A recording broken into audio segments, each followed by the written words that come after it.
9절부터 하겠습니다.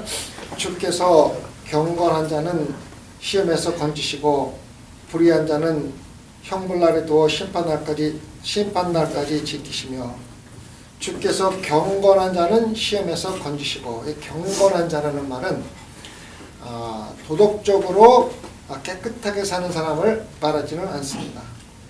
경건한 자는 누구를 말하냐면은 하나님을 믿고 하나님을 받아들이고 하나님의 말씀대로 삶으로써 경건하신 하나님을 닮아가는 자들을 갖다가 경건한 자라고 말하고 있습니다. 그래서 경건한 자는 시험에서 건지시고, 어떠한 어려움과 고통이 있다 하더라도 하나님께서 언제 그 시련과 고통에서 건져주는 것이 가장 합당하며 어떻게 건져주는 것이 가장 합당한지를 하나님은 정확하게 알고 계시면서 그 시간과 그때의 그 방법으로 건져내신다는 뜻입니다. 주께서 경건한 자는 시험에서 건지신다는 이 뜻은 반대로 설명을 해보면은 경건한 자는 어떠한 시험과 고난을 두려워하지 않는다는 뜻입니다. 왜? 하나님이 정확하게 필요할 때 건져주실 것을 확신하고 알고 있기 때문입니다. 그렇죠? 그래서 하나님께서 경건한 자는 시험에서 건지신다는 뜻은 또다시 따져보면은 경건한 사람들은 어떤 시련과 시련이 닥친다 할지라도 두려워하지 않는다. 왜? 하나님께서 합당한 시간에 합당한 방법으로 건져주실 것을 알고 있기 때문이라는 뜻입니다. 아시겠죠? 성도 여러분, 우리가 세상에서 살아가면서 또 신앙생활 하면서 이 시험과 고통이 어떤 사람들에게는 악이 될 수가 있고 어떤 사람들에게서는 약이 될 수가 있습니다. 우리가 신앙적으로 성장하는 데는 이 시련과 고통보다 더 좋은 것은 없습니다. 시련과 고통을 통해서 많은 사람들이 완전히 다시 태어나는 경험을 많이 하게 됩니다. 그래서 우리가 시험과 어려움과 고통을 당할 적에 하나님께서 우리 필요한 때 필요한 방법으로 건져주실 것을 믿고 담대하게 어려움을 감당해내신 성도 되기를 부탁을 드리겠습니다. 그 다음에 불의한 자는 형벌 아래 두어 심판날까지 지키시며, 불의한 자는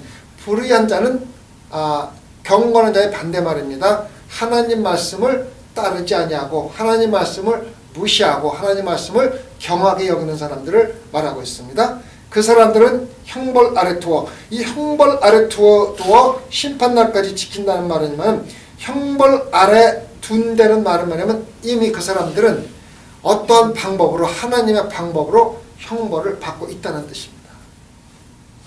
그래서 남들이 볼 적에는 믿는 자들이 더 힘들어하고 고통을 받는 것 같고 안 믿는 자들이 더 잘되고 출세하고 성공하는 것 같지만은 하나님이 보시기에는 그렇지 않다는 겁니다.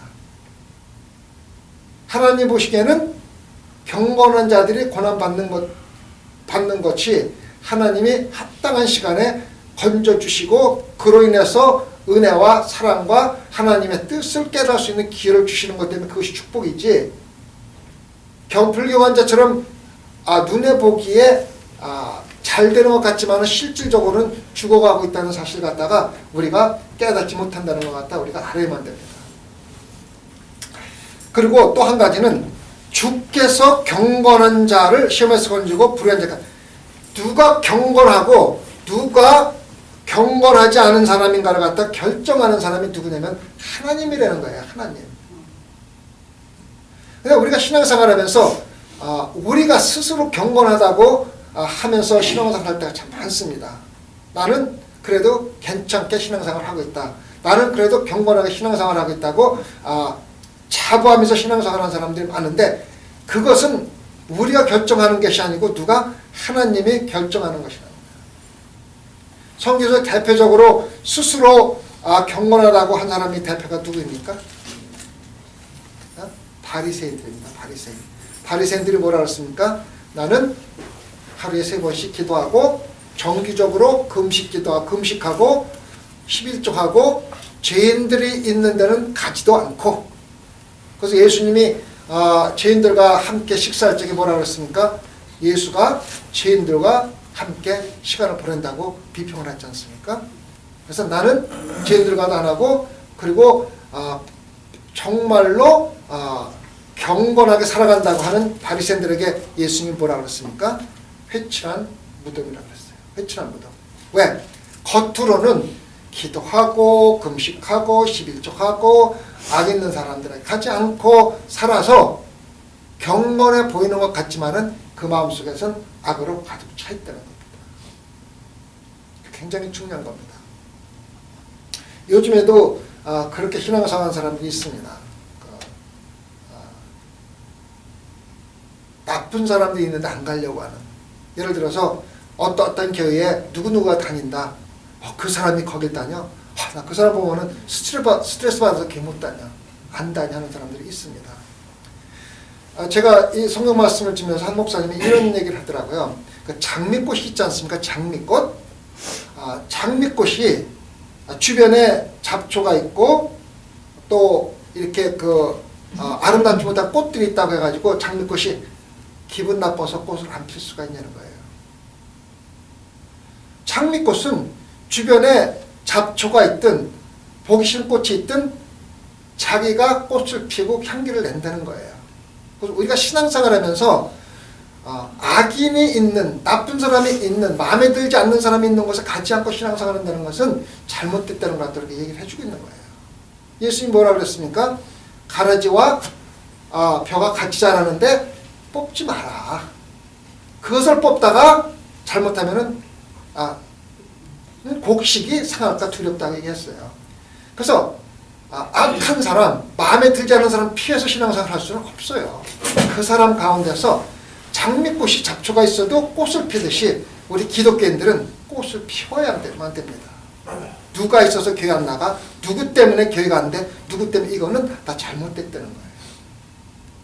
아시겠죠? 도리어 내가 죄인이 있기 때문에 내가 거기 가면 스트레스 받는다는 건 뭐냐면은 내가 그만큼 예수 그리스도의 마음대로 사랑도 할 줄도 모르고 용서해 줄 줄도 모르고 한번 할 줄 모르고 내 기분대로 내가 스스로 경건하기 때문에 악 있는데 가지 않겠다는 그런 마음을 가지고 신앙생활하는 사람에게 불과하다는 거예요. 아시겠습니까? 그래서 우리 신앙인들은 경건한지 불의한지를 결정하는 것은 내가 하는 것이 아니고 하나님이 한다는 것을 깨닫고 하나님이 보시기에 경건하게 살아야 되지 내가 스스로 경건하다고 자만하며 사는 것은 잘못됐다는 걸 갖다가 이야기해 주고 있는 겁니다. 아시겠죠? 신앙생활은 첫 번째 겸손입니다. 겸손해야만 합니다. 겸손하게 신앙생활하는 그날까지 우리가 잡니다. 그래서 불의한 자는 다시 말하면 하나님의 말씀을 무시하고 지금 여기서 우리가 계속 나오는 건 뭐냐면은 거짓 선지자들이라는 얘기 나오는 겁니다. 거짓 선지자들이 하나님의 말씀을 무시하고 자기 멋대로 살아가는 사람들은 이미 형벌 아래 있으며 심판을 받고 있으며 마지막 날에 심판을 끝으로 맺는다. 그래서 형벌 아래 있을 적에는 그래도 회개하고 들어올 가능성이 있지만은 마지막 심판을 받고 나면은 다시 돌아올 수 있는 기회가 없다는 겁니다. 그래서 형벌 아래 있을 때는 그래도 형벌을 받으면서 회개하고 돌아올 기회가 있을 때 회개를 하라는 말씀을 전하고 있습니다. 그 다음에 10절입니다. 육체를 따라 더러운 정욕 가운데서 행하며 주관하는 일을 멸시하는 자들에게 특별히 형벌하실 줄을 아시느니라. 이들은 담대하고 고집하여 떨지 않고 영광 있는 자를 회방하거니와 육체를 따라 더러운 정욕 가운데서 행하며 육체를 따라 더러운 정욕 가운데 행하며 주관하는 자를 이를 멸시하는 자들에게 특별히 형벌을 할 줄 아시니라. 여기서 또 똑같은 얘기를 합니다. 거짓 선지자들에 대한 얘기입니다. 거짓 선지자들의 특징은 육체를 따라 더러운 정욕 가운데 행하는 것이 특징입니다. 육체를 따라 더러운 행욕 가운데 행하는 것이 특징입니다.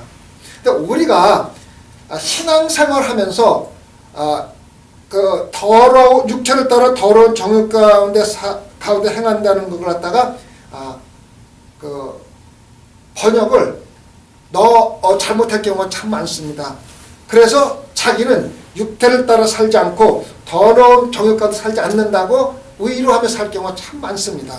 그래서 육체를 따라 더러운 정욕 가운데 행한다는 뜻은 우리가 생각하는 것보다 훨씬 더 심한 겁니다. 무슨 얘기인지 아시겠죠? 그 육체를 따라 산다는 것은 우리 거신앙인들이 일반적으로 하는 것들이 참 많습니다. 그렇지 않습니까? 우리가 세상에 살아가면서 육체를 따라 사는 사람들이 거의 다예요. 그렇잖아요, 그죠? 첫째 뭡니까?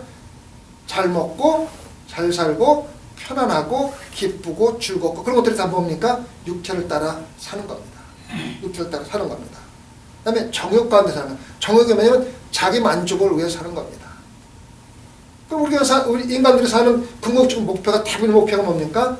잘 먹고, 잘 살고, 행복하고, 기쁘고, 만족하고, 이런 거 아닙니까? 이런 것들이 모두가 다 육체를 따라 사는 거고 더러운 정욕 가운데 사는 건데, 우리 생각은 육체를 따라 사는 거는 막 그냥 나쁜 짓 하고 막 이런 것만 생각하는데 사실은 그렇지 않습니다.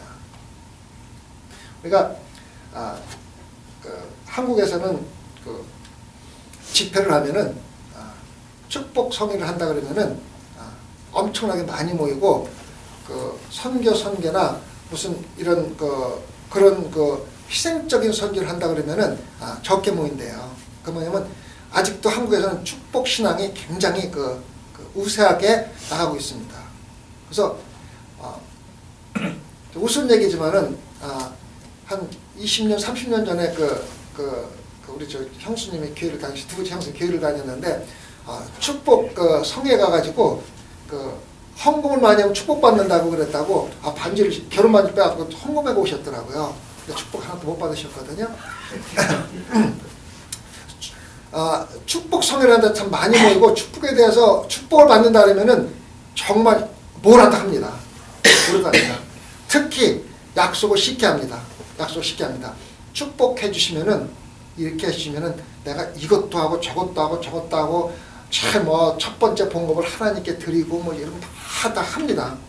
근데 실질적으로 그렇게 해서 축복을 받았던, 어떻게 축복했던 하나님이 축복을 해주시고 축복을 받게 되면은 자기가 생각하고 또 다짐했던 것을 거의 안 합니다. 분명합니다, 그거는. 그렇잖아요? 실질도 그렇습니다. 그래서 축복 신앙과 헌신 신앙은 하늘과 땅 차이입니다. 헌신 신앙은 뭐냐면 신앙생활에서 내가 어떻게 하나님을 위해서 희생할까를 생각하면서 신앙생활을 하는 사람이고, 축복신앙은 어떻게 내가 신앙생활을 하면 돈 많이 벌고 아들 잘 되고 축복받을까는 그러한 신앙입니다. 그런데 불안하게도 한국에서는 축복신앙이 8, 90%고 희생신앙이 한 10%밖에 안 됩니다. 제가 틀렸습니까? 맞아요. 요즘에 신앙생활 하는 불신앙이 참 많습니다. 근데 가장 중요한 것은 헌신신앙을 해야 된다는 겁니다. 헌신신앙. 축복신앙의 가장 문제가 뭐냐면은 교회에서 가장 중요한 성령을 무시하고 신앙생활을 하는 거예요. 무슨 말인지 아시겠습니까? 교회가 어떻게 생겼습니까? 초대교회가 어떻게 생겼습니까? 초대교회가 성령님으로 인해서 생긴 겁니다. 성령을 교회에서 빼면은 교회는 소셜 단체입니다.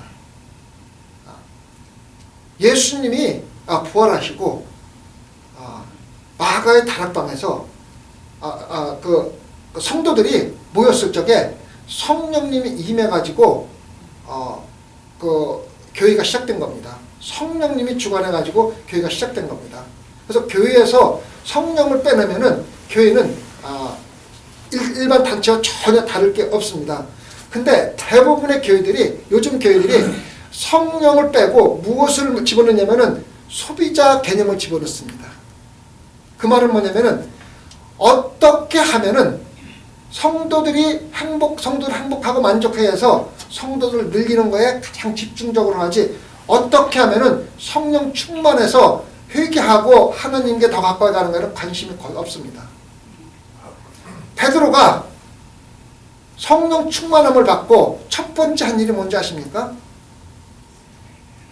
말씀을 담대하게 전한 겁니다. 목숨 걸고 전한 겁니다. 유대인들의 마음에 찔리는 말을 한 거예요. 근데 그때 3,000명, 5,000명이 회개하고 돌아왔잖아요. 그래서 사람들이 생각할 적에 성령을 받으면은 뭐 그냥 기절을 하고 뭐 막 이런 생각을 하는데 그거는 성령 받는 게 일부에 불과합니다. 아주 작은 부분에 불과합니다. 그렇잖아요. 교회에서 성령이 충만한 교회는 소비자주의보다는 희생주의를 많이 설교를 하는 거예요. 성도들이 기뻐하는 말씀보다는 회개하는 말씀을 많이 하고 어떻게 하면 주님을 위해서 내가 희생할 건가를 갖다가 더 생각하는 말씀을 전하는 게 올바른 교회의 성령이 충만한 교회의 특징입니다. 근데 요즘 교회들이 너무 소비자주의, 성도들을 만족해 해서 기쁘게 해서 교회의 숫자를 늘리는 게 굉장히 치중을 하고 숫자가 많으면은 굉장히 성공한 교회로 간주를 하고 또 그 교회 목사님을 훌륭한 목사라고 인정을 해주는 경향이 있습니다. 그런데 실질적으로 교회는 성령이 인도하는 희생적인 설교, 희생적인 가르침이 많으면 됩니다. 우리의 이 세상에서의 삶은 예수 그리스도가 십자가에 돌아가셔서 우리 위해서 희생한 것 같이 우리가 죽어가는 영혼들을 위해서 희생하는 것이 바로 우리 올바른 신앙관입니다. 그래서 17세기, 18세기에 굉장히 성령운동이 많이 일어나고 그 당시에 그 목회자들은요 정말로 설교가 우리 마음속에 정말로 찔리는 말만 했어요. 굉장히 적인 말만 했어요. 이번에 제가 크리스마스 선물 우리 아이들한테 그 책을 한 권씩 사줬는데 우리 아들한테는 조나단 에드워드라는 영국의 굉장히 유명한 목사님, 성령운동을 일으키는 목사님이 자서전을 한 책이 이렇게 두꺼운 책인데 한 권 사줬어요. 그리고 우리 막내딸한테는 윌리엄 캐리라는 사람이 있는데 그 사람은 인도에 가가지고 삶을 완전히 바친 사람이에요. 죽을 때까지. 그분이 인도에서 성경을 인도말로 번역을 했어요. 번역을 해갖고 보급하려고 다 번역을 해갖고 창고에다가 이제 넣어놓고 번역이 옛날에 17세기니까는 뭐 책이 있습니까 뭐였습니까 굉장히 분량이 많잖아요. 굉장히 분량이 많아갖고 창고에 넣고 이제 인쇄까지 할 걸 갖다가 해놓고서 샀는데 하루아침에 불이 나서 다 타버렸어요. 그러니까 평생 동안 번역한 것이 타버렸어요. 여러분 한번 생각해 보세요. 그런 일이 만약에 교회나 여러분들한테 정말 목숨을 다해서 선교를 하고 평생을 바쳐갖고 번역을 하는데 하루에 타버렸다면 여러분 어떤 생각을 가지고 그 다음날 설교를 하겠어요? 목사인데. 한번 생각을 해보세요.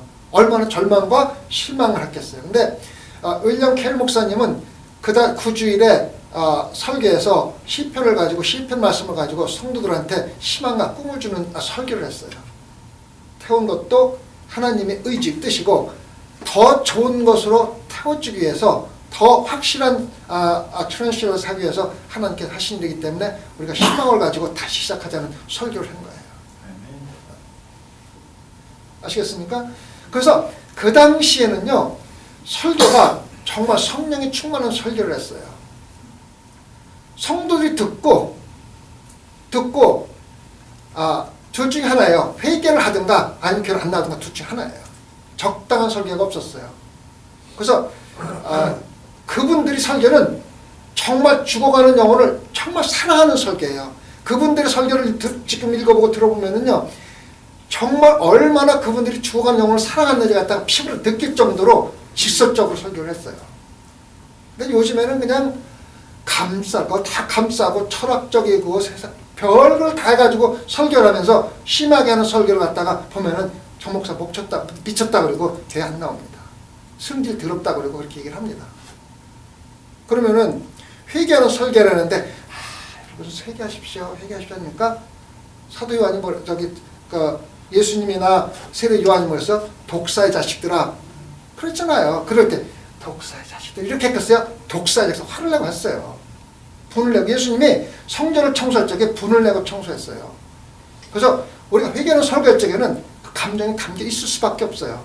근데 사람들이 듣고 그럽니다. 목사 감정적으로 설교한다. 너무 성질적으로 설교한다. 그거 아니에요. 아시겠습니까? 그래서 우리가 육체를 따라 전혀 저러운 가운데 행하는 것은요, 우리가 생각하는 아주 악한 게 아니라 일반적으로 우리가 하는 것 전부 다 포함하는 겁니다. 그 다음에 주관하는 일을 멸시하는 자들에게, 그 말은 뭐냐면 거짓 선지자의 특징이 뭐냐면은 교회 지도자나 목사를 갖다가 멸시하는 거예요. 왜? 그래야 자기가 옳다고 생각을 하니까.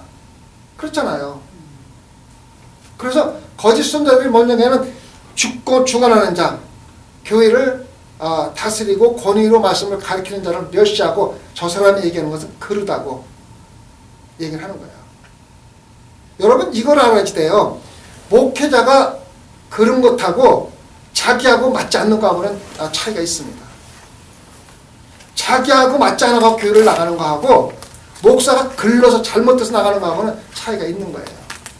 예를 들어서 목사가 하나님 말씀을 전하지 않고 잘못된 말씀을 전한다면 교회를 떠나야지 돼요. 그거는 그릇된 가르침이에요. 그런데 목사가 성경 말씀을 하는데 나하고 맞지 않다고 교회를 떠나는 것은 잘못된 거예요. 누가 그런지 모르잖아요. 그죠? 다를 수가 있어요. 여러분들과 제가 설교하는 것과 여러분들이 생각하는 것과 다를 수가 있어요. 다르다는 것과 그르다는 것은 틀립니다. 아시겠죠?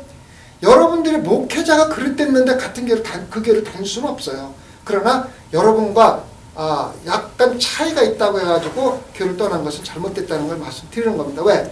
누가 잘못됐는지 모르잖아요. 그렇잖아요. 하나님 말씀을 선포할 적에 상황이나 환경에 따라 조금 틀리게 할 수가 있잖아. 그죠? 그런데 나하고 틀리다고 교회를 떠나는 것은 잘못됐다는 걸 말씀드리는 거예요. 아시겠습니까?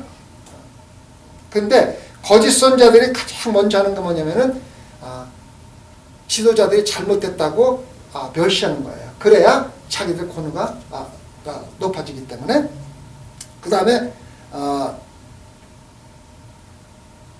이들은 담대하고 고집하여 떨지 않고 영광 있는 자를 해방하거니와, 그 거짓 선지자들은 담대하고 고집하여 떨지 않는다고 되어 있습니다.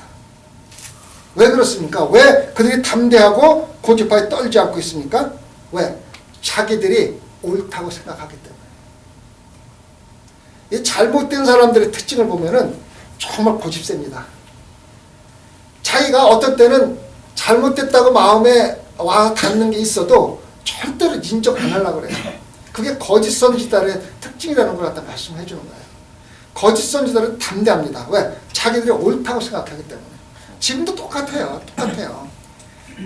교회가 잘못됐다고, 잘못됐을 때 잘못됐다고 하는 사람들 있지만은 잘못되지 않았을 때 잘못됐다고 하는 사람들은요, 고집이 굉장히 세고 담대합니다.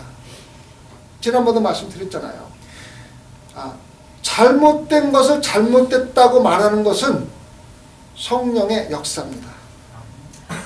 반드시 해야만 됩니다. 그런데 잘못되지 않은 걸 잘못됐다고 하고 고집을 부리는 것은 그거는 악령의 역사입니다. 우리가 그걸 분별할 줄 알아야만 합니다. 잘못된 걸 알고 덮어나가고 동조하는 것은 잘못된 겁니다. 그러나 거짓 선지자들처럼 잘못되지 않은 것을 담대하고 고집하며 떨지 않고 잘못됐다고 하는 것은 잘못된 거짓 선지자의 특징이라는 겁니다. 그래서 거짓 선지자의 특징은 육체를 따라, 대개 거짓 선지자들의 추구하는 건 뭐냐면 명예와 물질입니다. 명예와 물질입니다. 사도 바울이 고린도 사람들이 사도 바울을 부정했습니다. 사도가 아니라고 부정을 했습니다. 부정한 이유가 뭐냐면은 뭔지 아십니까? 사도 바울이 돈을 안 받고 여기 목회를 한다는 거예요. 고린도가 어느 지역입니까? 고린도가 어디 있는 도시입니까? 그리스에 있는 도시입니다. 그리스 헬라.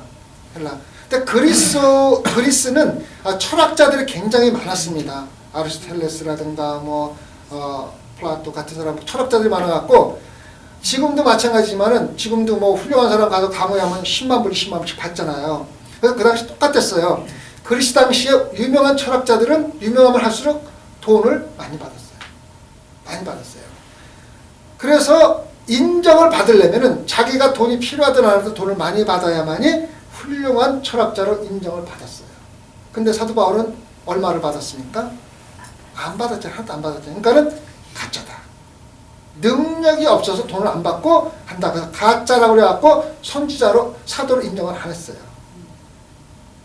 그래서 그것을 변명하기 위해서 쓴 것이 뭐냐면 고린도 후서입니다. 고린도 후서입니다. 아시겠습니까? 그래서 거짓 선지자들이 추구하는 것은 첫 번째는 물질이고 두 번째는 명예입니다. 그래서 일반적으로 사이비 목사하고 하는 것을 가릴 적에 기준이 되는 게 뭐냐면 돈 안 받고 목회하는 사람 중에 사이비 목사 없다는 말이 있습니다. 왜 그러냐면은 이유가 없잖아요. 그렇죠? 사이비를 하려면은 뭐가 목적이 있어야 되는데 돈 안 받고 명예 추구하지 않으면은 사이비가 할 이유가 없기 때문에 일반적으로 가장 기본적으로 사이비와 비사이비를 갖다 가리는 것 중에서 사이비 안 받고 목회하는 헌신적으로 목회하는 사람 중에 사이비는 없다는 거예요. 물론 단점이 있고 부족한 점은 있을지 몰라도 사이비는 아니라는 거예요.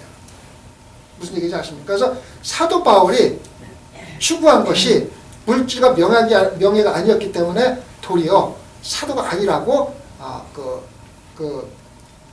얘기를 한 사람이 누구냐면은 거짓 선지자. 고린도에는 거짓 선지자들이 참 많았어요. 철학자들이 많았거든요. 그래서 사도 바울을 가짜라고 한 사람이 거짓 선지자들인데 그 이유가 사도 바울이 돈을 안 받고 했다는 거예요. 근데 돈을 안 받고 했다는 것 때문에 사도 바울을 갖다 거짓 선지자라고 하려고 하는 게 아니라 거짓 선지자들이 자기들이 돈을 받는 것에 대해서 정당화하기 위해서 그런 거예요. 무슨 얘기인지 아시겠죠? 그래서 거짓 선지자들이 추구하는 것은 명예와 돈인데 사도 바울은 그거 추구하지 않으니까는 사도 바울을 거짓 선지자들 거짓으로 사도로 만들어 가지고 자기들이 하고 있는 것에 대한 합리성을 정당화하려고 한 것이 바로 거짓 선지자들의 목적이었습니다. 아시겠습니까? 그런데 그 사람들은요 굉장히 담대하고 고집하며 떨지 않고 영광 있는 자를 회방한다는 겁니다. 영광 있는 자가 여기서 누구입니까? 영광 있는 자가. 네? 네? 영광 있는 자는 실질적으로는 하늘에 있는 자라는 뜻인데 누구를 말하냐면은 하나님 예수 그리스도를 믿고 구원받은 자를 말합니다. 교회에는 구원받은 자와 거짓 선자가 있었는데 영광 있는 자는 뭐냐면 예수 그리스도를 통해서 영광을 얻은 자들, 다시 말해 구원받은 자들인데 그들의 신앙을 회방했다는 거예요. 이것을 어떻게 할 수 있느냐? 바로 11절에 나옵니다. 더 큰 힘과 능력을 가진 천사들이라도 주 앞에서 저희를 영광 있는 자를 거스려 회방하는 송사를 하지 아니하느니라. 예수 그리스도를 믿고 구원받고 영광을 얻은 자들은 천사도 가장 큰 권력 있는 가브리엘 천사들도 정지할 수가 없다는 거예요. 그만큼 예수 그리스도의 구원의 능력이 파워가 있다는 거예요. 근데 누가 정죄를 하고 해방을 놓고 있습니까? 거짓 선지자들이 해방을 놓고 있는 거예요. 그러니까 구원받은 여러분들은요, 예수 그 영광 가운데 있는 거 있으면서 천사들도 여러분들을 정죄할 수가 없습니다. 완전히 구원받은 겁니다. 얼마나 영광스러운 건지 아십니까? 아시겠죠? 근데 거짓 선지자들이 한 게 뭐냐면은 여러분들의 신앙을 해방 놓은 거예요. 아시겠습니까? 여러분, 한 번 구원받은 사람들은요, 천사도 정죄를 못합니다. 예수 그리스도가 인쳐준 사람들입니다. 그 정도로 귀중하고 영광이 있는 사람들이 바로 여러분들입니다. 새벽 예배 나오신 분들은 다 구원받으신 분들 제가 알고 있습니다. 아시겠습니까? 천사도 해방을 얻을 수 있습니다. 거짓 선지자도 해방을 얻을 수 있습니다. 아시겠죠? 그만큼 우리는 귀중한 예수 그리스도의 능력으로 구원받았다는 걸 갖다가 깨닫고 신앙생활을 해야 합니다. 아시겠죠?